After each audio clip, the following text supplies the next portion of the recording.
श्रीमद् भागवतम के तीसरे स्कंद के प्रथम अध्याय के 42वें श्लोक को देख रहे हैं। आपने पिछले श्लोक में देखा था कि विदुर जी धृतराष्ट्र के लिए शोक कर रहे थे। क्यों? क्योंकि उन्होंने अपने मरे हुए भाई पांडु के मृत्यु के बाद भी उनसे द्रोह किया, अपने भाइयों से द्रोह किया, और जीवित अवस्था में भाई उनके जो थे, जो उनके सुहृद थे अर्थात विदुर जी को, उनके घर से निकाल दिया। तो व्यक्ति पूछेगा, मान लो उद्धव जी पूछे, कोई व्यक्ति पूछे, आपको तो बड़ा दुख हुआ होगा ना। लिंक बड़ा जबरदस्त है, आपको तो बहुत दुख हुआ होगा, अपने घर से निकाल दिया, आपका मंत्रित्व था, मंत्री पद था, आप वैराग्य तो नहीं लिए थे, संन्यास तो लिए नहीं थे, फोर्स संन्यास, फोर्स नहीं, एफआरएस फोर्स रिटायरमेंट स्कीम को ले दिया गया, जबरदस्ती रिटायर कर दिया गया आपको, और वो भी कुछ पेंशन भी नहीं दिए। कितना खराब लगेगा एकदम झट। तो आपको तो बड़ा बुरा लगा। कहते ना, ये सब भगवान की व्यवस्था थी और भगवान ने मुझे बहुत बड़ा उपहार दिया था। उस निर्वास, जो मुझे निर्वासित किया गया था, मुझे बाहर निकाला गया था, उसके रूप में भगवान ने बहुत बड़ा आनंद दिया था। और वो क्या है वो हम यहाँ पे सुनेंगे। बाह्य रूप से लग रहा है कि बहुत अपमान हुआ, सबके सामने अपमान हुआ, ऐसा शब्द बोला गया कि इतना मारो इसको कि बस खाली हवा बची रहे और हवा सांस आती रहे, बाकी तो मतलब कितना अपमान हुआ। और इससे पहले कुछ होता वो खुद ही स्वयं धनुर्धारी निधाय, खुद ही शरीर, अपना शरीर नहीं सॉरी धनुष को धर रख करके चल दिया, हो मरो तुम लोग जाकर, ऐसे ही मरते रहो तुम लोग, सुनने वाले नहीं। अब क्या, कैसे भगवान पर कृपा कर रहे हैं हम देखते हैं, मेरे पीछे। सोहम हरेर्मर्त्य विडम्बनेना दिशो नृणाम चालयतो विधातुः। सोहम हरेर्मर्त्य विडम्बनेना दृशो नृणाम चालयतो विधातुः। नान्योपलक्ष्यः पदवीं प्रसादात् चरामि पश्यन् गतविस्मयोऽत्र। नान्योपलक्ष्यः पदवीं प्रसादात् चरामि पश्यन् गतविस्मयोऽत्र। सोहं हरेर्मर्त्य विडम्बनेना दृशो नृणाम चालयतो विधातुः। सोहम हरेर्मर्त्य विडम्बनेना दृशो नृणाम चालयतो विधातुः। नान्योपलक्ष्यः पदवीं प्रसादात् चरामि पश्यन् गतविस्मयोऽत्र। नान्योपलक्ष्यः पदवीं प्रसादात् चरामि पश्यन् गतविस्मयोऽत्र। सोहं हरेर्मर्त्य विडम्बनेना दृशो नृणाम चालयतो विधातुः।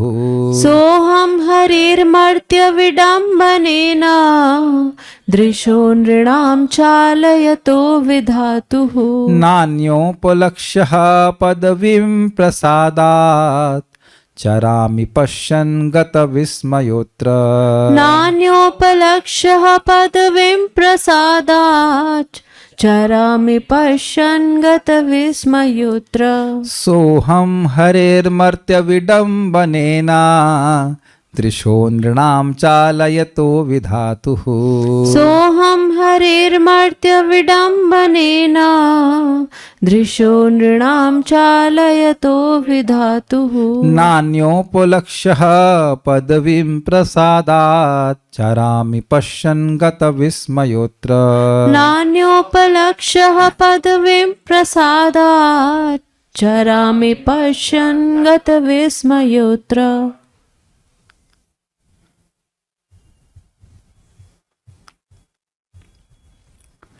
अन्यों द्वारा अलक्षित रहकर विश्व भर में भ्रमण करने के बाद मुझे इस पर कोई आश्चर्य नहीं हो रहा है। क्या आश्चर्य नहीं हो रहा है? कि मुझे इस प्रकार घर से बाहर निकाला गया, मुझे इस पे कोई आश्चर्य नहीं हो रहा है। क्यों आश्चर्य नहीं हो रहा है? क्योंकि इसको अब वह भगवान का विशेष आयोजन देख रहे हैं।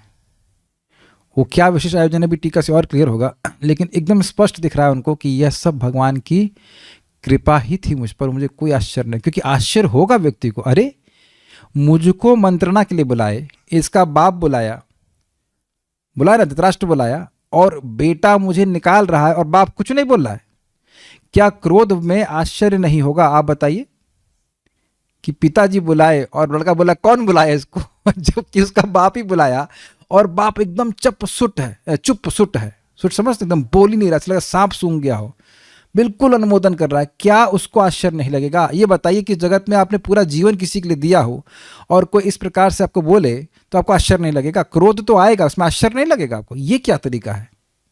लेकिन कह रहे हैं हमको कोई आश्चर्य नहीं हुआ। क्यों नहीं हुआ? भगवान के कार्यकलाप जो इस मर्तलोक के मनुष्य जैसे हैं, बिल्कुल मनुष्य जैसे नहीं है, मनुष्य की भांति लगते हैं। भगवान कपट करते हैं, गूढ़ा कपट मानुष, प्रथम स्कंद में प्रथम अध्याय में आता है। अति मर्त्यानि भगवान गूढ़ा कपट मानुष, भले ही वे मनुष्य का नाटक कर रहे हैं लेकिन अति मर्त्य, वो ऐसे कार्य करते हैं जो कोई मनुष्य नहीं करता है, कर सकता नहीं।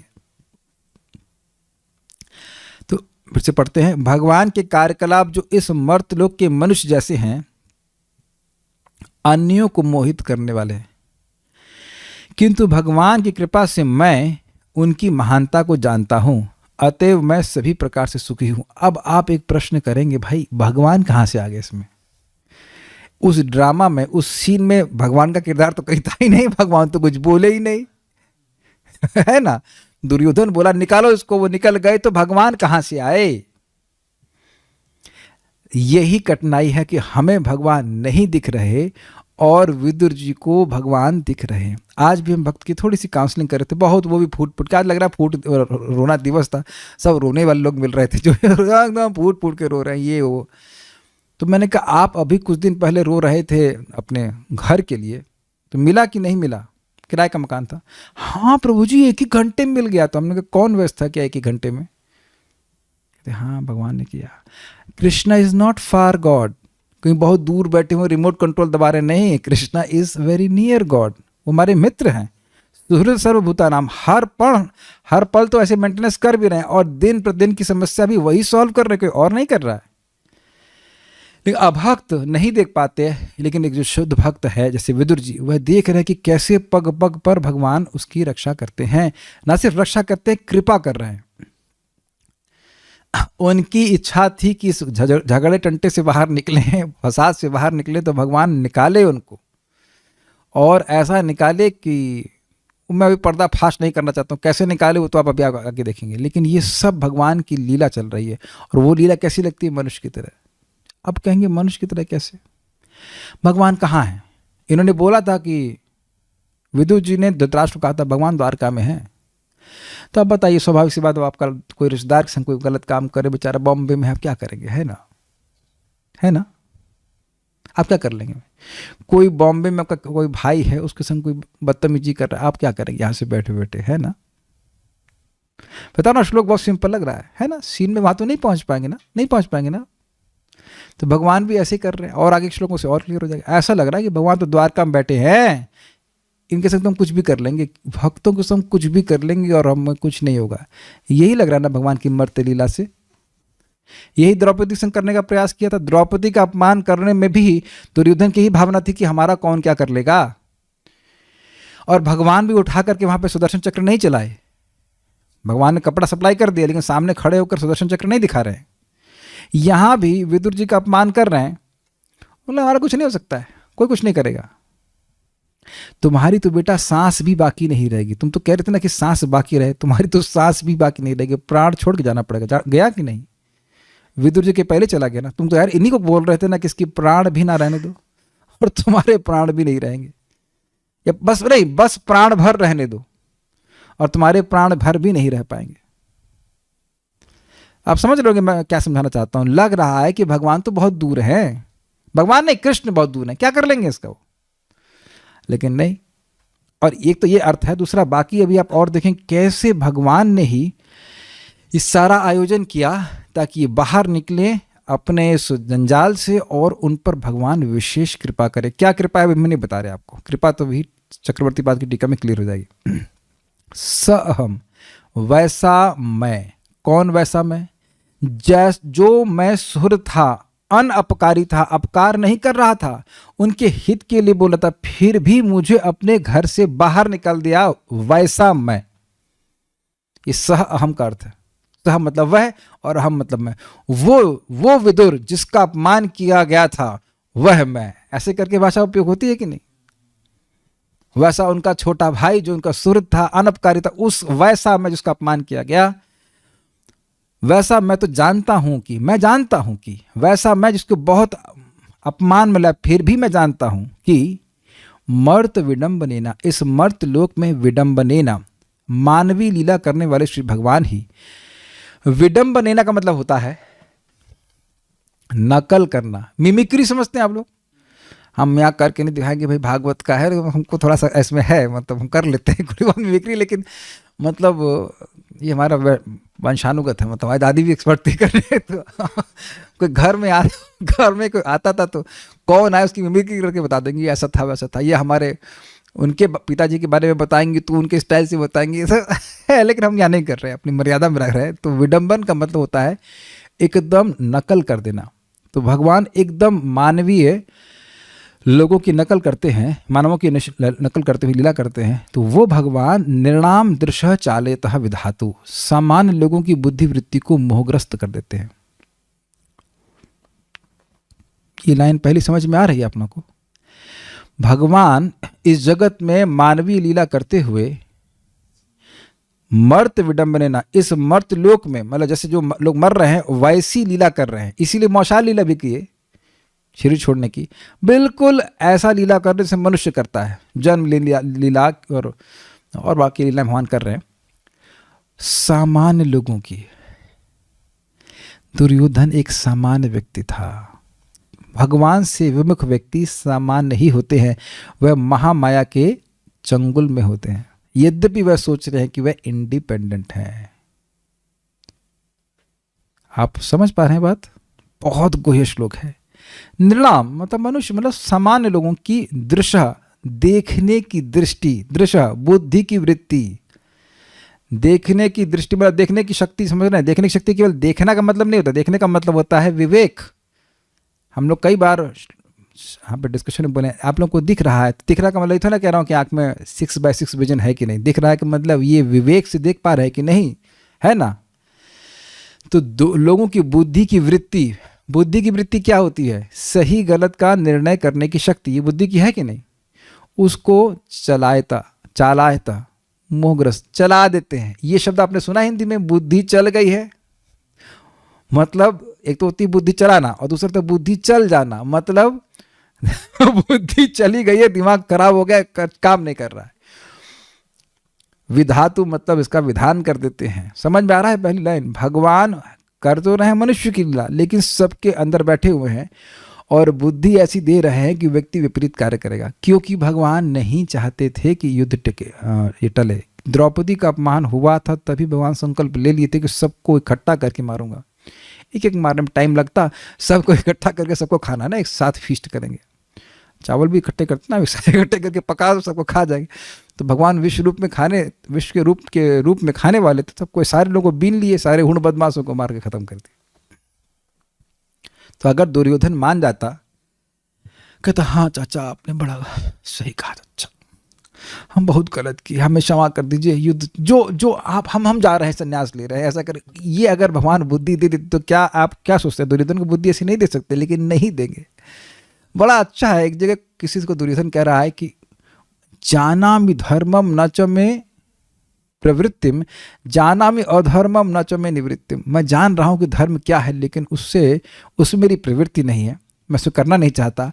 और मैं जान रहा हूं कि ये अधर्म है, लेकिन उससे मेरी निवृत्ति नहीं है। कोई है अंदर जो मुझे मनवा नहीं रहा है। कौन है? कृष्ण ने अद्भुत कर्म, कृष्ण ही है, लेकिन बाहर लीला कर रहा है कि वह क्षत्रिय के लड़के हैं। आप समझिए, ये एक बात कठिन है डाइजेस्ट करने के लिए। हमारा जब अपमान होता है तब हम नहीं समझते हैं कि ये भगवान के द्वारा हो रहा है, ये भगवान का आयोजन है, या इसके पीछे कुछ भगवान का आयोजन है, नहीं सोचते ना। कोई रोने लग जाएगा या दुखी हो जाएगा, शोकाकुल हो जाएगा, लेकिन विदुर जी कुछ नहीं। वही हम लोग सुन चुके हैं कि भगवान, वो विदुर जी देख लिए थे कि ये महामाया के प्रभाव में ऐसा कर रहा है, लेकिन महामाया भी तो भगवान के नियोजन में ही है ना। भगवान के कंट्रोल में चल रही है, तो ये बिल्कुल समझ रहे हैं कि ये बुद्धि जो ये बकवास कर रहा है, इसके पीछे भी भगवान है और इसके पीछे भगवान का मेरे लिए कोई हितकारी प्रयोजन है। वो उस वक्त भी वहां समझ गए थे और आगे एकदम क्लियर हो गया कि भगवान क्या कृपा उन पर करना चाहते हैं। मैं समझा पा रहा हूं? उस समय भी वह उद्विग्न नहीं हुए थे, यद्यपि वह भगवान की इच्छा को समझ नहीं पा रहे थे, लेकिन भगवान की इच्छा को स्वीकार कर रहे थे। ये भक्तों का लक्षण है।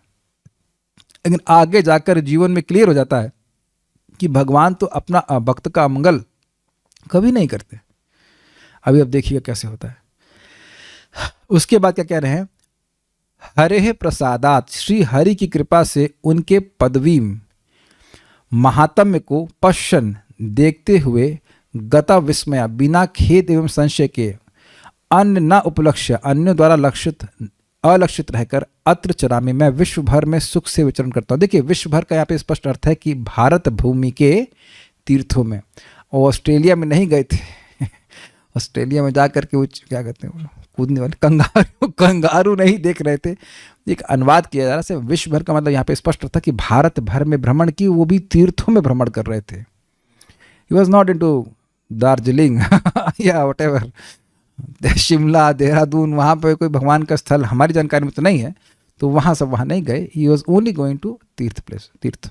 ये अभी एक अर्थ है, आगे अर्थ और क्लियर होंगे। संस्कृत देख ले, संस्कृत तो पढ़ा ना। सो अहम, वही मैं विदुर हूँ। हरेर मर्त विडम्बनेना, भगवान हरि के द्वारा जो मर्त लोगों के कार्यों की जैसी लीला करते हैं, दृश्यो निर्णाम चालयतो विधातु, वह भगवान दृश्य अर्थात मनुष्य, निर्णाम दृश्य अर्थात मनुष्यों की बुद्धि वृत्ति को चला देते, घुमा देते हैं, भ्रमित कर देते हैं, मोहित कर देते हैं।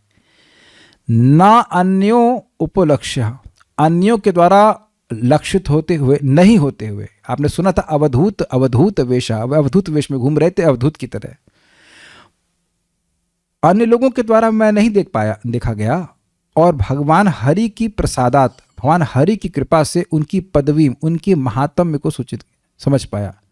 ये शब्द आपने पहले भी सुना है ना, सवेद धातु पदवीं परस्या दुरंत वीर्यस्य रथांग पाणे, यो माया संततयानुवृत्त्या भजेत तत्पाद सरोज गंधम। वही व्यक्ति भगवान की विधाता अर्थात भगवान की पदवी, महात्म्य, महिमा को समझ सकता है, वेद समझ सकता है, जो अमाया।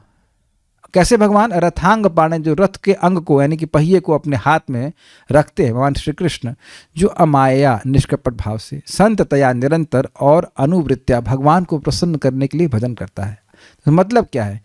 भगवान की महिमा जिसको वाकई समझ में आ गई, वो जगत से पूर्णतः विरक्त हो जाएगा, जगत में किसी भी वस्तु में आसक्त नहीं रहेगा। क्या ऐसे विदुर जी हो गए थे कि नहीं? 36 साल वो रहे ना अवधूत वेश में, किसी को मालूम ही नहीं चला कि विदुर जी गए कहाँ। वह simply absorbed in thoughts of Krishna, भगवान के स्मरण में ही वह अभिनिविष्ट थे। तो ये दिखा रहा है कि भगवान की महिमा को समझ रहे थे। क्लियर समझ में आ रहा है ना बात? ये भगवान की कृपा है। भगवान की कृपा यह नहीं है कि हम इस जगत में आसक्त रहें, भगवान की कृपा है कि हम निष्काम हो जाएं। ये तो सब भक्तों को दिख ही रहा होगा कि जितना निष्काम हो जाते हैं उतना ज़्यादा सुखी हो जाते हैं, क्योंकि सुखी तभी तक थे जब तक शांत बैठे थे। जैसे ही किसी चीज़ को प्राप्त करने की इच्छा आने लगी, मतलब भौतिक, तब हमारी शांति भंग हो गई। उससे पहले सुखी थे। इस समय विदुर जी के पास भौतिक रूप से कुछ भी नहीं है। हाँ, मृगछाल पहने हुए थे, फिर भी वह भगवान की भक्ति में सराबोर थे। हम लोग आज सुबह भी हरिदास ठाकुर जी के बारे में सुन रहे थे। He seems to change his caves पहले वन में, फिर उसके बाद बोनापोल में, फिर उसके बाद दूसरी जगह, फिर उसके बाद इज कंप्लीटली डिटैच्ड।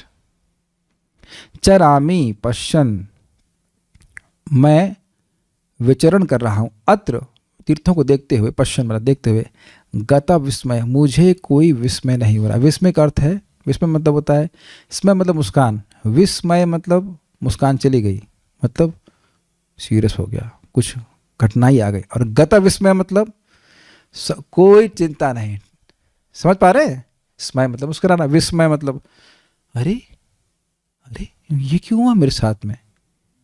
ये होता है ना विस्मय। विस्मय नहीं समझते? विस्मय मतलब यहाँ पे क्वेश्चन मार्क आ जाएगा सर, ये क्यों हुआ। हमारे संग ऐसा क्यों हो रहा है? एक भक्त आज दूसरे भक्त जो रो रहे थे, हमारे संग ऐसा क्यों हो रहा है? हमने कहा भाई हम भृगु तो है नहीं जो पिछले जन्म की पत्री के खोल दे कि क्या हो रहा है, लेकिन कुछ तो गड़बड़ किए होंगे ना आप।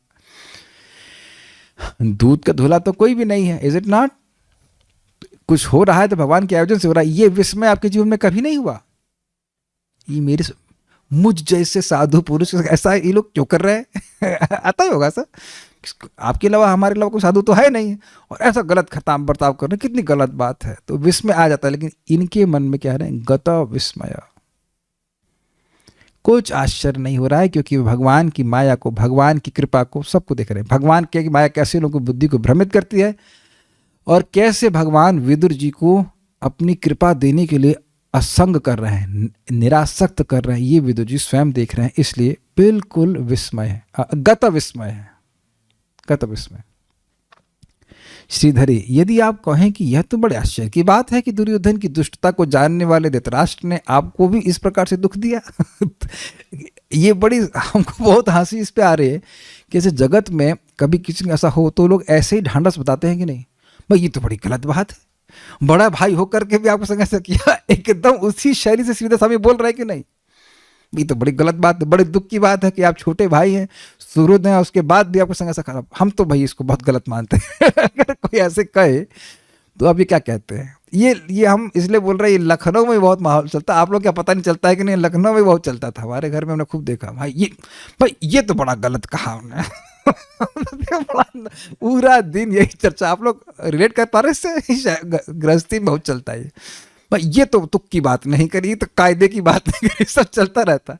तो मान लो कहीं ये तो कायदा नहीं कहता, आप जीवन भर आप उनकी सेवा की और ऐसा करके निकाल दिया। अरे कुछ पूछना चाहिए, कोई हद होती है, ऐसा करके बात करते तो कहते ना हमें कोई फर्क नहीं पड़ता। तो ऐसी कोई बात नहीं है। विदुर जी कहते हैं ऐसा कुछ नहीं, हमें कोई दुख नहीं है। देखिए, अगर कोई आक्षेप करे भाई दुख नहीं है तो श्लोक में बोले क्यों? वो श्लोक में अपने भाई के लिए शोक करते हुए बोले कि ये क्यों अपराध फालतू में लिया, उसका कोई प्रतिकार भी नहीं किया, कोई प्रायश्चित नहीं करे, नीचे गिरेगा। उनको कोई दुख नहीं था। तो बहुत सूक्ष्म रूप से देखना पड़ेगा, वो कंप्लेन नहीं कर रहे हैं, वो अपने भाई के लिए शोक कर रहे हैं कि उनको विवेक नहीं कि वो कर क्या रहे हैं। Is that okay? मानवीय लीला करने वाले श्री भगवान ही मनुष्यों की चित्तवृत्ति को भ्रमित कर देते हैं।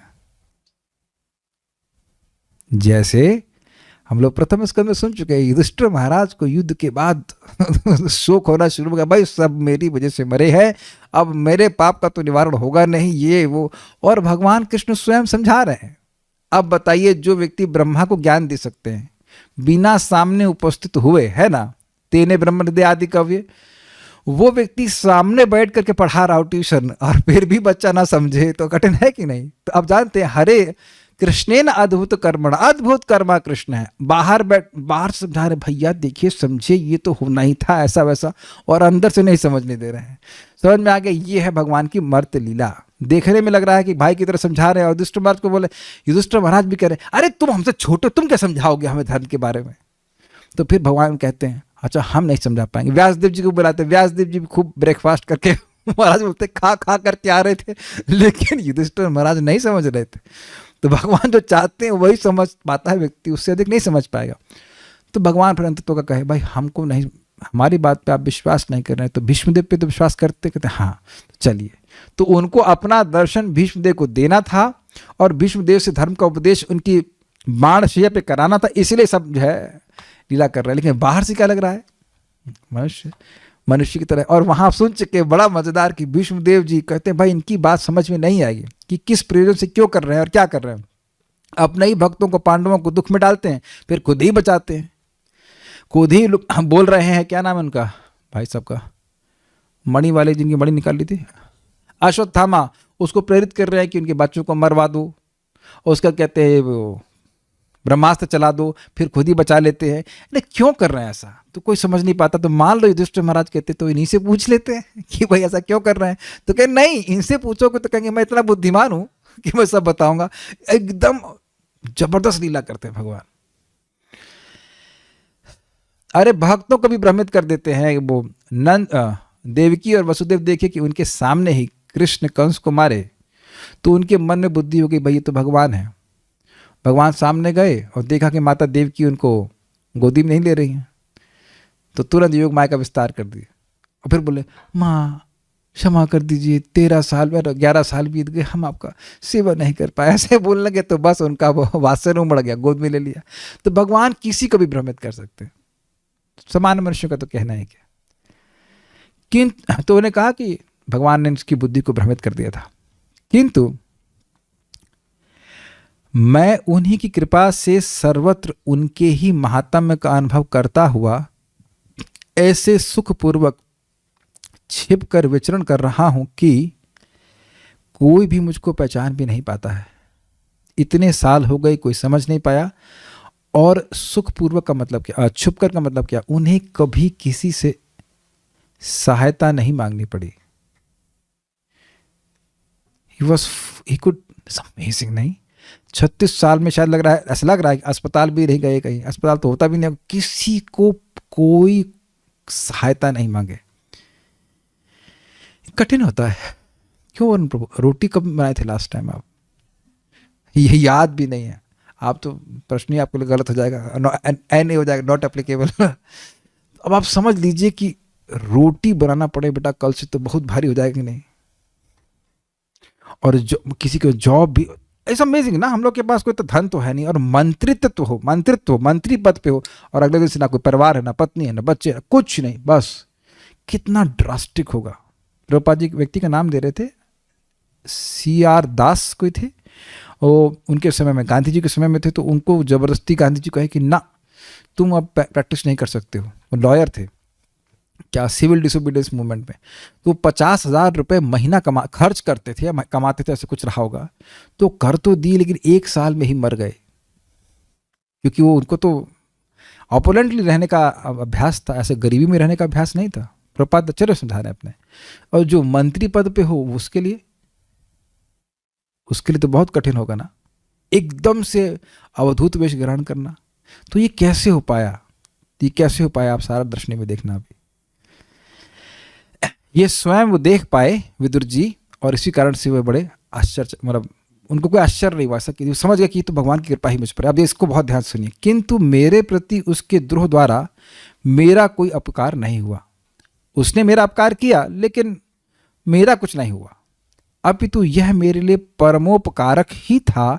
इसको कहने के लिए सोहम आदि श्लोक कह रहे हैं। मतलब जो कृपा भगवान की मेरे पर, मतलब विदुर जी के ऊपर महलों के राजसी वैभव में नहीं हुई, वो अब जंगल में जाकर के या तीर्थों के भ्रमण के समय हुई।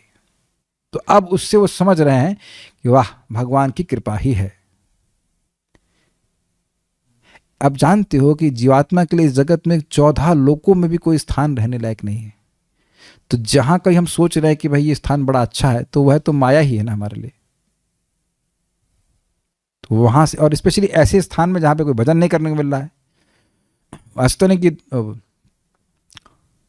धृतराष्ट्र बोला, वो 3.1.23 में क्या लिखा है, यह बुलाने के लिए मंत्रणा नहीं कि दुर्योधन तो कभी भागवत उठाया ही नहीं होगा। उस वक्त भागवत लिखी भी नहीं गई थी एटलीस्ट। कभी पूछा भाई गीता को 2 तो गीता भी नहीं बोली गई थी तब तो दुर्योधन पे आक्षेप नहीं कर सकते हम, लेकिन और भी ग्रंथ थे तो कभी ग्रंथ। इज नॉट अमेजिंग कि विदुर जी से कभी दुर्योधन नीति नहीं पूछा होगा। जस्ट टॉक्सिक एटमॉस्फेयर नहीं, ऐसी जगह पे जहां भक्तों के प्रति निरंतर अपराध हो रहा है, ऐसी जगह क्यों रहना चाहेगा। Being party to such party is such a disgusting situation नहीं। तो ऐसा लग सकता है कि राजसी वैभव है, लेकिन ऐसी जगह रहना भक्त को बिल्कुल अच्छा नहीं लगे। हम लोग तो देखिए अभी भक्ति का ढोंग ही कर रहे हैं। जो महाभागवत है उसको कितनी रुचि होगी भक्ति में, उसकी तो हम लोग कल्पना भी नहीं कर सकते। और ऐसे व्यक्ति को ऐसी जगह पड़ा रहना बिल्कुल अच्छा नहीं था। तो बाह्य रूप से भले अच्छा माना जाए, लेकिन अच्छा नहीं था। तो भगवान अब उस शाप उनका पूरा हुआ, निकलो यार वहाँ, परेशान मत रहो तुम। अब काढ़ना समझते, काढ़ना, निकाल ली उनको वहाँ से। And he could see it. अब देखिए क्या होता है। मर्त विडम्बनेना, अब अर्थ एकदम अलग डायरेक्शन में जा रहा है। मर्त विडम्बनेना, मर्त अर्थात मरणशील धृतराष्ट्र, स्पेसिफिकली धृतराष्ट्र को बोल रहे हैं। मरणशील, मरने पे तुले हुए हैं, इसे कहना चाहिए।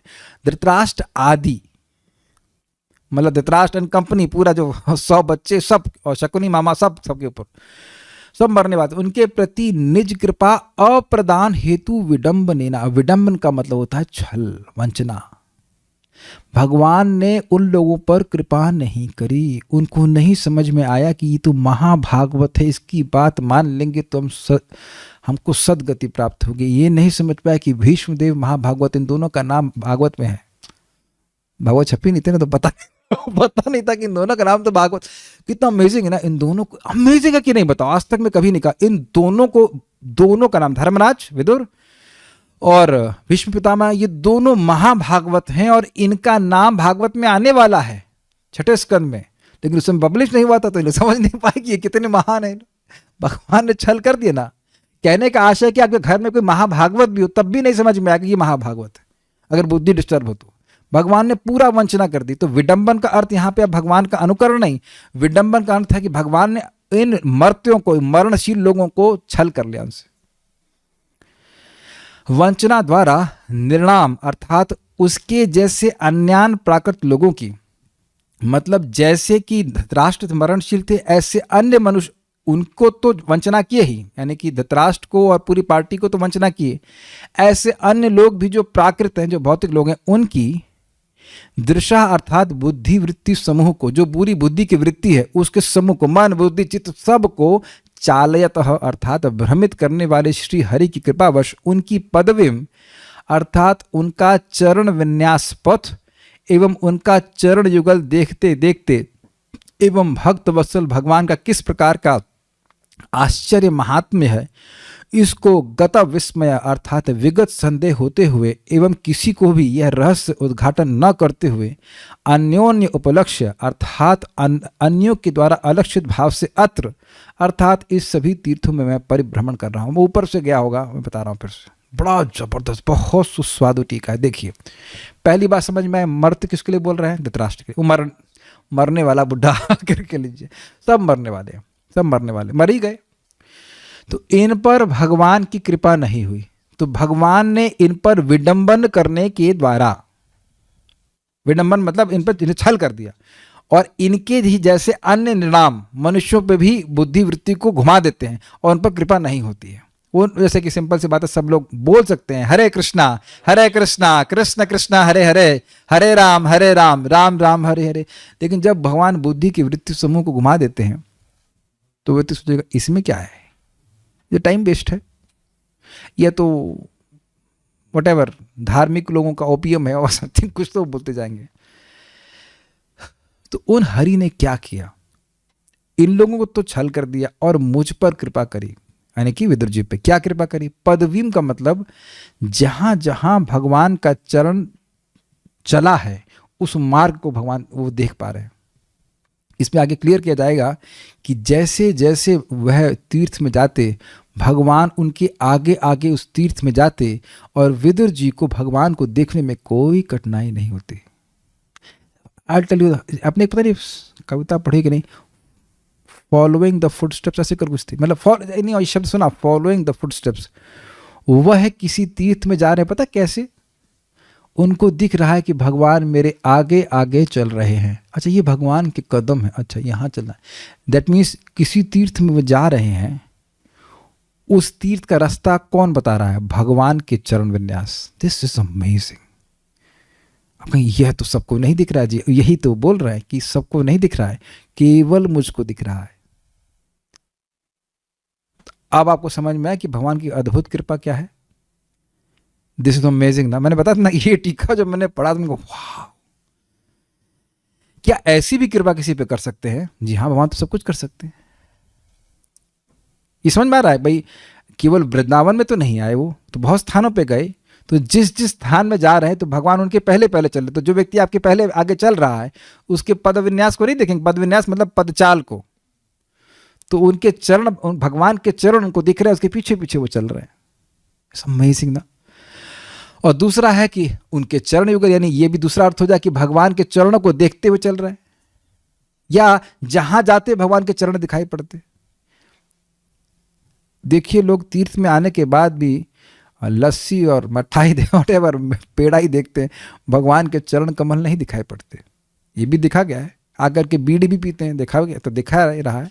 नहीं दिख रहा ना भगवान के चरण को, हम गलत तो नहीं बोल रहे थे, देख ही रहे हैं आप।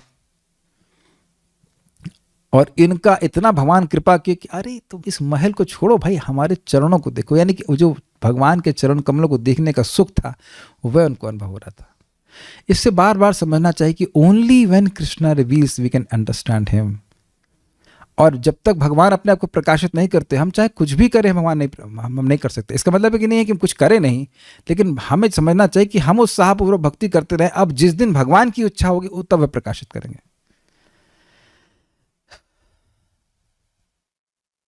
मैं तो कुछ ज़्यादा नहीं कहूँगा, मैं तो इस बात से खुश हूँ कि मैं तो कभी स्वप्न में भी नहीं सोच सकता था कि ये भागवत के इस श्लोक पे मैं ऐसी टीका देख भी पाऊंगा जीवन में। So much in store for us, it's like a super exciting journey. आपको नहीं लगता Bhagavatam is like a super, every day is mind एकदम। और ये कोई कपोल कल्पना नहीं है, आचार्यों की रियलाइजेशंस हैं, वह शेयर कर रहे हैं भागवतम पे। ऐसा नहीं कि बस मन से वो बोल दे रहे हैं, ऐसा नहीं है ये बात। तो अब वो समझ रहे हैं कि ये जो बाहर निकलवाए हमको दुर्योधन तो केवल एक माध्यम था। भगवान मुझे समझ गए कि अब तो भक्त का शाप खत्म, अब इसको बाहर निकालो। अब ये सुख भोगे, बहुत दुख भोग लिया उसने मंत्री बन करके, पचड़े में पड़ करके, अब ये हमारे चरण कमलों के सुख को भोगे। सी हाउ कृष्णा वांट्स भक्ता नाम शम अभिप्सता। ऐसे ही आपको याद आ रहा है नारद जी के केस में, नारद जी भजन करना चाहते थे लेकिन माँ की आसक्ति ने उनको रोका हुआ था, तो माँ ही मर गई। तो अरे भाई भगवान तो बड़े दुखी है, बहुत दुख देते हैं भाई, माँ को मार दिया। लेकिन देखो आगे जाके कितना आनंद नारद जी को दिए, उस बच्चे को दिए। नारद जी तो नहीं थे तब उस समय। तो वह कह रहे हैं कि भक्तवत्सल भगवान का किस प्रकार का आश्चर्य महात्म्य है कि देखो बाह्य रूप से लग रहा है, बाह्य लोगों को लगेगा अरे भाई विदुर जी से क्या हुआ, देखो कितना अच्छे भक्त थे, देखो कितना गलत हुआ, लेकिन क्या आनंद उस भक्त को हो रहा है ये बाह्य लोग कभी नहीं समझ सकते हैं। इसीलिए कह रहे हैं कि उनकी बुद्धिवृत्ति को समूह को तो उन्हें भ्रमित कर दिया। वो सोच रहा है देखा बहुत बोल रहा था ना, अब देखा मालूम चला हम कितने बड़े हीरो हैं। तो भगवान ने वहाँ उन लोगों को एक विजेता की भावना रखा दी कि देखो हमने उनका बाहर निकाल दिया, कोई कुछ करने वाला नहीं है। लेकिन जो आनंद विदुर जी को प्राप्त हुआ वो उस राजसी वैभव में कभी नहीं मिल सकता। अच्छा, इसको गत विस्मय, इसका मतलब क्या है? गत संदेह, कोई संदेह नहीं था। अर्थात ये क्या दिख रहा है? ये दिख रहा नहीं, दिख रहा है भगवान के चरणों कमल, बिल्कुल प्रत्यक्ष दिख रहा है। जैसे आप लोग को संदेह तो नहीं ना मैं क्लास दे रहा हूं, समझ में आ गया ना? एकदम प्रत्यक्ष दिख रहा था भगवान के चरण कमल, ऐसे बोल रहे हैं। और दूसरी बात, अरे मुझे भगवान के चरण कमल दिखे, यह भी नहीं बोल रहे। गत विस्मय मतलब कोई आश्चर्य नहीं प्रकाशित कर रहे हैं।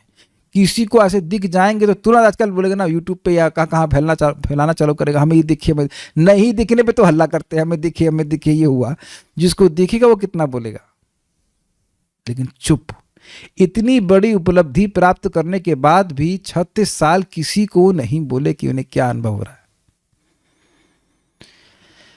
आपको याद है व्यक्ति आए थे, बोले थे कि किसको इस्कॉन में प्रेम प्राप्त है। हमने कहा जिसको प्राप्त है वो कौन ही रहेगा, क्योंकि वो बताएगा नहीं कि वो कौन है।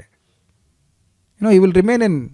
वो तो बोलेगा हमें तो भक्ति, हम तो प्रेमी नहीं है, हमको कुछ नहीं है। आज सुबह देखा आपने हरिदास ठाकुर जी महाप्रभु से प्रार्थना कर रहे हैं, हमारी तो यही आशा है कि एक दिन आप हमको नाम का अमृत का नाम का सुख प्रदान करेंगे। सारे शुद्ध भक्त तो यही बोलते हैं कि सबसे पतित है, तो कैसे मालूम चलेगा? दिस इज अमेजिंग, है ना? अमेजिंग। और एक और अद्भुत बात है, जो प्रेमी लोग होते हैं उनकी प्रतिष्ठा जगत में फैल जाती है, लेकिन इनकी नहीं फैल पाई। इसलिए कह रहे अन्योन्य उपलक्षा, कोई नहीं समझ पाया कि ये भगवान के प्रेमी है एक्सेप्ट उद्धव जी। और अत्र का मतलब है, ये कहां बोल रहे हैं, ये कहां है, अभी कौन से तीर्थ में है? उद्धव जी कहां हैं? यहां है जहां हम लोग हैं, मतलब यमुना के तट पे है। तो अत्र मतलब जैसे यहां घूम रहा हूं, तो उसका मतलब ये नहीं कि वो ब्रज में घूम रहे थे। अत्र मतलब जैसे ये तीर्थ है, ऐसे अन्य तीर्थों में मैं घूम रहा हूं, ये बात है। ओके, क्या आप लोग अप्रिशिएट कर पा रहे हैं श्लोक को? आई होप जूम डिवोटीज भी कुछ अप्रिशिएट कर पाते हैं। वंडरफुल, नहीं? श्री भगवान ने, अब पूरा समझ में आएगा। श्री भगवान ने स्वयं को विदुर के समक्ष प्रकट किया, जो दुर्योधन द्वारा राजमहल से निष्कासित किए जाने पर खेद समुद्र में निमज्जित थे। खेद मतलब दुख के समुद्र में डूब गए थे कि उनके भाई ने ऐसा कैसा किया, तथा इस प्रकार कहा, हे विदुर मेरे परम भक्त, क्या तुम मेरे विरह के कारण खिन्न हो? ये कल्पना नहीं की है विदुर जी, ये साक्षात भगवान उनके सामने आकर के बोले। भगवान अपने भक्तों के सामने ऐसे प्रस्तुत होते हैं जो प्रेमी होते हैं। आप जानते हैं जो प्रेमी होता है वो हृदय में भगवान को देखता ही है और सामने भी देखता है।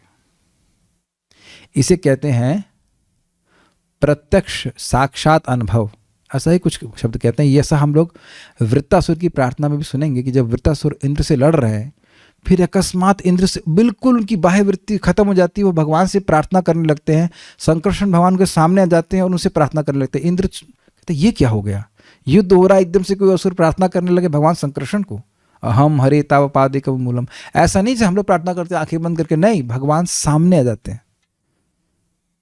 जैसे प्रहलाद महाराज कभी हंसते भगवान के सामने आ जाते, फिर भगवान चले जाते तो फिर रोने लगते, फिर भगवान आते सामने कहते अरे तुम इतनी देर में ही रोने लगा, तो फिर वो हंसने लगते। तो बाह्य व्यक्ति सोचेगा तो पागल हो गए हैं, लेकिन नहीं, उसको भगवान का साक्षात दर्शन प्राप्त हो रहा है। तो ऐसे कह रहे हैं। तो खिन्न मान लो वह उसकी वजह से थे कि बाहर निकाला गया, तो भगवान विनोद में ही कह रहे हैं मेरे विरह में खिन्न हो। अब तुम्हें मेरा वचन देने के पश्चात तुम जहां जहां भी जाओगे तो उस तीर्थ में मेरा दर्शन करोगे, चूंकि मैं तुमसे आगे चल कर वहां जाऊंगा। यह श्री भगवान का प्रसाद है। समझ में आया आपको? अमेजिंग नहीं? अब ये कृपा विदुर जी पे हो रही है, ये धृतराष्ट्र एंड कंपनी तो कभी स्वप्न में भी नहीं सोच सकते। दुर्योधन की मृत्यु के पश्चात भी जब महाराज युधिष्ठिर को राज्य प्राप्त हुआ तो विदुर बिना किसी प्रयास के बड़े आनंद सहित भगवान को देखने में सक्षम थे, क्योंकि भगवान उस समय भी पृथ्वी पे थे। तो वो तो द्वारका में है ना।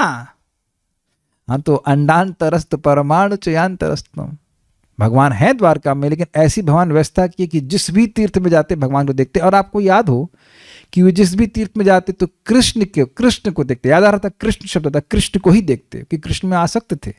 विग्रह किसी को भी देखते, लेकिन वो देखते कृष्ण को ही। याद आ रहा है आपको? जबकि अन्यों को भगवत दर्शन हेतु महान प्रयास की आवश्यकता थी। अब पहले यहां समझ लीजिए, देखिए, भगवान को देखने का प्रयास करने की बजाय व्यक्ति को यह प्रयास करना होता है कि भगवान उसको देखना चाहे, जैसा कि यहाँ पे विदुर जी ने किया। शुद्ध भक्ति प्राप्त है उनको, तो वह हर जगह भगवान को देख सकते हैं। ये बात यहाँ पे कही जा रही है। ये कृपा उनको हुई, इसीलिए वो किसी से बात नहीं करे, किसी से कुछ भी बात नहीं करे, just absorbed in thoughts of Krishna. हालांकि भगवान की मौसल लीला कह लीजिए, मौसल लीला का मतलब हुआ जो भगवान ने तिरुभाव की लीला करी अपनी 11वें स्कंद में, इसका वर्णन है। उसके अंतिम अप्राकट्य पर वह विदुर जी की दृष्टि से दूर हो गए, अतः उद्धव जी के दर्शन पर्यंत विदुर जी भगवान के दर्शन नहीं कर पाने के कारण विकल थे। क्या मतलब हुआ? प्रभास क्षेत्र में उनको मालूम चला कि अब सारे यदुवंशी और भगवान भी तिरुभाव हो गए। उसके बाद भगवान नहीं दिखे।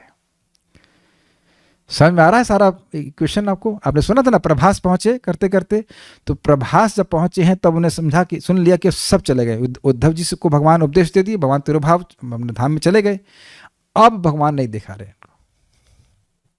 कितना अमेजिंग है ना सारा कुछ। जब तक भगवान धारा धाम पे थे 36 साल, जो भी समय बाकी रहा हो, तब तक तो दिखे, और जब वह चले गए और जिनको मालूम चला तब उनको नहीं दिखाई पड़ रहा है। भगवान अपने भक्तों के हृदय में हैंकरिंग, आग्रह को बढ़ाने में बड़े तेज हैं। अब तक दिखाए और अब तिरोहित कर लिए। जिस रूप को देखकर वो किसी से बात नहीं करना चाहते थे, न बात किए, अन्योन्य न उपलक्ष्य, किसी अन्य व्यक्ति के द्वारा वो देखे नहीं जा रहे थे, वो किसी से बात ही नहीं करना चाहते, वह रूप भगवान ने तिरोहित कर लिया। अब वो अपने सामर्थ्य से नहीं देख पा रहे थे, पहले भी भगवान की कृपा से ही देख पा रहे थे। अतः उद्धव के दर्शन पर्यंत विदुर जी भगवान के दर्शन नहीं कर पाने के कारण विकल थे, इसीलिए ये सारे प्रश्न उन्होंने किए थे, है कि नहीं? इसीलिए तो बात बोली गई थी। यद्यपि उन्हें पता है कि सबका तिरुभाव हो गया, फिर भी पूछ रहे हैं कि ये कैसे है, वो कैसे है, ये कैसे है, वो कैसे है, बिकॉज वो विकलता आ गई थी भगवान के अदर्शन के कारण। कितने सारे रहस्य खोले ना इस टीका से। आप लोग से निवेदन है कि एक बार इसको फिर से पढ़िएगा, बहुत अच्छी टीका थी, लाइक वाव टीका। क्रम संदर्भ, धृतराष्ट्र की संगति में होने पर भी भगवान की कृपा से मैं उनकी भांति अज्ञानवान न था, विदुर जी बोल रहे हैं, तथा धृतराष्ट्र संबंधी वार्ता श्रवण के पश्चात भी मैं उनका संग त्याग कर विरक्त हो गया हूँ तथा लोगों से छिपते हुए मैं भ्रमण करता हूँ एवं मेरे गत विस्मय अर्थात समस्त संशय नष्ट हो गए हैं। विदुर सर्वाधिक समर्पित भक्त थे, किंतु भौतिक दृष्टिकोण से उन्होंने अपने जीवन का अंतिम भाग कृष्ण से विलग रहकर यात्रा करते हुए व्यतीत किया। आपको पता है कि वह कृष्ण के पास सीधे नहीं गए क्योंकि वे अपने आप को दूषित मान रहे थे, हालांकि यह भगवान कृष्ण की व्यवस्था थी। यह पश्चाताप उत्पन्न करने के लिए थी कि वह धृतराष्ट्र आदि अन्यों के प्रति आसक्ति को त्यागें तथा कृष्ण में पूर्णतः आविष्ट हो जाएं। यह उनका एक पश्चाताप था कि मैं इन लोग बहुत गलत लोगों का संगत किया, बहुत गलत लोगों की सेवा किया, मुझे अपने को अब पवित्र करना। ये सब उनकी भावनाएं भगवान ने एक विशेष प्रयोजन से जागृत करी थी, नहीं तो पवित्र पहले से ही थे। ये बात उन्होंने समझ ली थी तथा पूर्व में वर्णित विदुर जी की का आशय भगवान की इच्छा से प्रकट हुआ था। कौन सा आशय? ये जो भी आपने सुना कि जो मैं समझ पाया उसका मतलब, जो सुना कि वो उन्हें याद आ रहा है कि उनका अपकार हुआ था, वो खैर भगवान की इच्छा से प्रकट हुआ। ऐसा नहीं कि उनको कुछ बहुत अब दुख हो रहा उसका, ऐसा कुछ नहीं। अरे 36 साल पुरानी घटना को अब वो याद रखने वाले हैं, मैं उस तरह से नहीं जैसे हम लोग याद करते हैं उसने हमारा ऐसा किया था वैसे, ना भी देखे लेकिन याद रहता है व्यक्ति को उसने ऐसा किया, ये सब नहीं। It's not in his kind of devotee. आप लोग से ऐसा हो रहा है क्या? भक्ति करने से जो पहले आप लोग से द्रोह भी करता रहा होगा उसकी याद भी नहीं आती ना। तो जब हम ही लोग भूले जा रहे हैं तो विदुर जी की आप दांत चबाते होंगे, उसने वैसे किया, ऑब्वियसली इट्स नॉट देयर। केवल उनको भगवान की इच्छा से बात याद आ गई थी, और वो भी इसीलिए कि वह धृतराष्ट्र के प्रति शोक कर रहे थे। तात्पर्य, धृतराष्ट्र का भाई होते हुए भी विदुर सर्वथा भिन्न थे। भगवान कृष्ण की कृपा से वे अपने भाई की तरह मूर्ख न थे, अतएव भाई की संगति उन पर प्रभाव नहीं डाल पाई। धृतराष्ट्र तथा उसके भौतिकतावादी पुत्र अपने बल से विश्व पर अपना झूठा दबदबा बनाना चाह रहे थे। इसमें भगवान ने उन्हें प्रोत्साहित किया। इस प्रकार वे अधिकाधिक मोहग्रस्त होते रहे और यह विदुर देख पाए थे। किंतु विदुर तो भगवान की निष्ठा युक्त भक्ति चाहते थे, अतएव उन्होंने पूरी तरह से पूर्ण पुरुषोत्तम भगवान की शरण ग्रहण कर ली। वे अपनी तीर्थ यात्रा के समय इसका अनुभव कर पाए, फलतः वे समस्त संशयों से मुक्त हो गए। समझ में आया?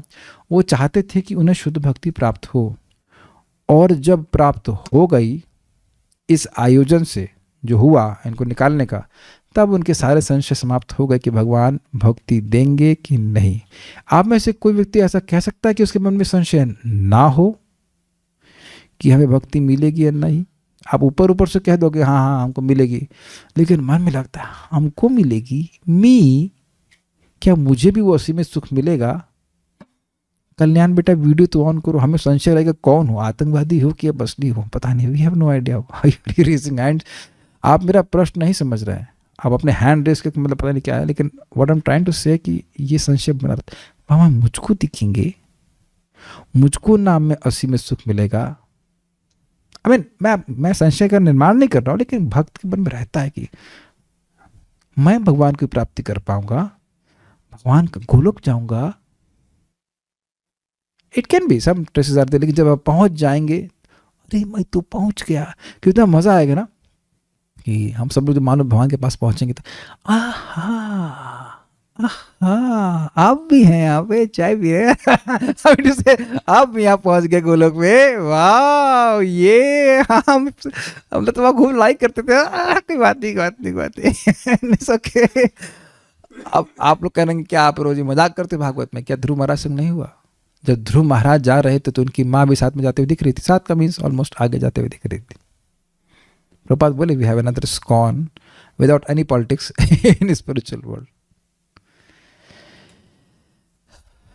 ठीक है, सारे संशय से मुक्त हो गए कि भगवान पर कृपा कर रहे हैं कि नहीं कर रहे हैं।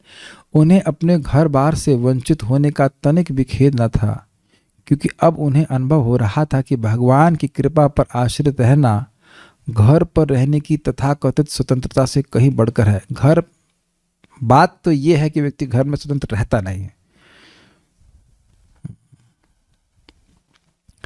लेकिन वो सोचता है कि मेरे रोटी कौन बनाएगा। ये पहला, अगर पुरुषों की बात करें तो ये बड़ी दिक्कत है, रोटी मिलती नहीं है। वैसे आजकल मशीनें आ गई अच्छी, सब प्रेस करके बना सकते हैं, लेकिन ये बहुत दिक्कत है, सब्जी कौन बनाएगा, अच्छा मैं वृद्ध हो गया तब कौन ध्यान रखेगा, इत्यादि इत्यादि, ये सब डर रहता है। तो ऐसा अगर डर है तो संन्यास नहीं लेना चाहिए, ये प्रपात कह रहे हैं। मनुष्य को तब तक संन्यास ग्रहण नहीं करना चाहिए जब तक उसे पूर्ण विश्वास न हो ले कि वह भगवान द्वारा रक्षित है। देखिए अजीब सी बात है, भगवान हर व्यक्ति की रक्षा हर क्षण कर रहा है, लेकिन हमको विश्वास नहीं होता कि करेंगे ना। This is kind of stupid, नहीं? जो व्यक्ति हवा दे रहा है, पानी दे रहा है, सब कुछ दे रहा है, और आज हम भक्तों को बता रहे थे, भक्तों को, कि आज आपको जितना चाहिए उससे कहीं अधिक मेरे ख्याल से सभी लोगों के बैंक में है। ये जो आपका आज है, ये 3 साल पहले की अगर रेफरेंस फ्रेम में वहां से देखेंगे तो ये आपका भविष्य था। तो भविष्य उज्जवल है नहीं आज। तो जब आज भविष्य उज्जवल है तो आगे कैसे डाउन हो जाएगा? क्या भगवान के पास कुछ मतलब कमी हो जाएगी, खत्म हो जाएगा? क्या हवा खत्म हो जाएगी, पानी खत्म हो जाएगा, अनाज खत्म हो जाएगा? जब भी आप सब्जी मार्केट जाते हैं तो ऐसा तो है नहीं कि आप सब उठा के ले गए, अब बचा ही नहीं कुछ। तो अपना कार्य करें, बहुत ध्यान सुनिए, अपना कार्य कर्तव्य करें, लेकिन प्लीज चिंता नहीं करें। चिंता करने से कुछ भी नहीं मिलता है। Do you agree? ये मेरे वचन नहीं है, भगवान श्री कृष्ण के वचन 11वें स्कंद में। मूर्ख व्यक्ति चिंता करता है, चिंता करने से कुछ नहीं मिलता, केवल चिंता मिलती है। This is not amazing? Next time चिंता करें तो याद कर लीजिएगा, चिंता करने से कुछ नहीं मिलता है, केवल चिंता मिलती है। कुछ सॉल्व भी नहीं होता है। शुक्र, हाय हमारा ये हो गया, तो तुम्हारे हाय हाय करने से ठीक तो नहीं हो जाएगा ना, कुछ करो उसके ऊपर। अगर कुछ नहीं कर सकते तो हाय हाय करना बंद कर दो at least. Stop worrying about things you can not control. Bhagavad Gita में जीवन की इस अवस्था को अभयम सत्व संशुद्धि कहा गया है। प्रत्येक जीव वस्तुतः भगवत कृपा पर पूर्णतया आश्रित है। भगवान कहें तेरी हवा बंद कर दूं, और बंद कर देंगे तो हमारी हवा बंद हो जाएगी, कोई चालू नहीं कर पाएगा। लेकिन नहीं करते भगवान ऐसा, लेकिन this has to be recognised. किंतु शुद्ध जीवन प्राप्त किए बिना वह इस पद पर प्रतिष्ठित नहीं हो सकता। आप कहेंगे इससे हमें फायदा क्या होगा? इस जगत में जिसको भी व्यक्ति आश्रय के रूप में स्वीकार कर रहा है वह स्वतंत्र नहीं है। ये समझते हैं आप? समझने का बात है, देख पा रहे हैं वो दूसरों से ले लवा कर ही दे रहा है कुछ, और वह व्यक्ति अगर, और ऐसा भी नहीं कि वो बहुत प्रेम करता हो, और मान लो प्रेम भी करता हो तो बहुत बार वह असमर्थ हो जाता है। वो बोलते हैं मैं हूं ना, लेकिन बहुत देर तक वो नहीं रह पाएंगे, है ना? हमारी नानी बोल रही थी एक बार, मैं उनको बोला अरे नानी आ जाओ वृंदावन, शरीर छूट से कसम, अरे मैं 10 साल नहीं मर रही। तो बाद में मालूम चला कि 2 महीने बाद मरने का हो गया, लेकिन अच्छी भाग्य था उनका, यहीं पे शरीर छोड़ा, बहुत अच्छी बात है। लेकिन ऐसा लोग बोल देते, हम सभी लोग बोल देते कि हम तो रहेंगे। तुम कैसे रहोगे? और तुम जो किसी को आश्रय दे भी रहा है वह भी तो लेके ही दे रहा है ना। एकमात्र भगवान ही ऐसे हैं जो पूरी तरह स्वतंत्र है, काल स्वतंत्र, देश स्वतंत्र, हर जगह स्वतंत्र। मान लो हम हैं भी और कोई व्यक्ति बहुत दूर हो, तब मान लो किसी की पत्नी बॉम्बे में है, मान लीजिए किसी की पत्नी गाजियाबाद में, तो वहां से रोटी बना के भेजेगी क्या? नहीं भेज सकती। अगर भेजेगी तो पार्सल करके भेजेगी, इट इज जस्ट इम्पॉसिबल ना। लेकिन फिर भी रोटी मिल रही कि नहीं मिल रही है, तो वो रोटी की व्यवस्था कैसे कर रहे हैं? तो आप कहेंगे ये व्यक्ति कर रहा है, वो व्यक्ति कर रहा है, और मान लो वो व्यक्ति मना कर दे, तब क्या करेंगे आप? तो वो व्यक्ति भी कर रहा है क्योंकि भगवान उसको प्रेरणा दे रहे हैं करने के लिए। This has to be recognised. उस व्यक्ति का भी धन्यवाद देना चाहिए, लेकिन भगवान को भी तो नहीं भूलना चाहिए। ये अशुद्ध हृदय के कारण व्यक्ति सोचता है कि ये कर रहा है, वो कर रहा है, और जो कर रहा है उसको नहीं देख पाता। यह आश्रित अवस्था सत्व संशुद्धि कहलाती है। ऐसी सम्यक शुद्धि का फल निर्भीकता में प्रकट होता है। अगर चित्त शुद्ध होता है तो व्यक्ति निर्भीक हो जाता है, he becomes fearless।